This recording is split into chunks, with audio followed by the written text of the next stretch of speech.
BNP মহাসচিব মির্জা ফখরুল ইসলাম আলমগীর বলেছেন, অন্তর্বর্তীকালীন সরকার স্বল্প সময়ে যে সিদ্ধান্তগুলো নিচ্ছে তা যৌক্তিক ও সময় উপযোগী। সিঙ্গাপুরের চিকিৎসা শেষে শনিবার রাতে দেশে ফিরে বিমানবন্দরে সাংবাদিকদের প্রশ্নের জবাবে এ মন্তব্য করেন তিনি। দেশে তো আমি মনে করি যে অল্প সময়ের মধ্যেই এই বিপ্লবের পরে, ছাত্র জনতা বিপ্লবের পরে আমাদের যে ইন্টারিম গভর্নমেন্ট আছে তারা ভালোই করছেন এবং খুব দ্রুত সময়ের মধ্যেই তারা সমস্যাগুলো সমাধান করার চেষ্টা করছেন এবং করেছেন অনেকগুলো। জনগণের পূর্ণ সমর্থন দরকার, সহযোগিতা দরকার, বিশেষ করে আপনার আমাদের অর্থনীতিকে সচল রাখার জন্যে আমাদের গার্মেন্টস যে আপনার সেক্টর আছে এটাকে সচল রাখতে হবে এবং সেখানে সবাইকে কোঅপারেট করতে হবে।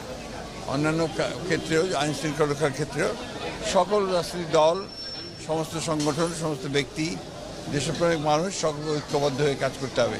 এটা একটা বড় রকমের ক্রান্তিকাল যাচ্ছে।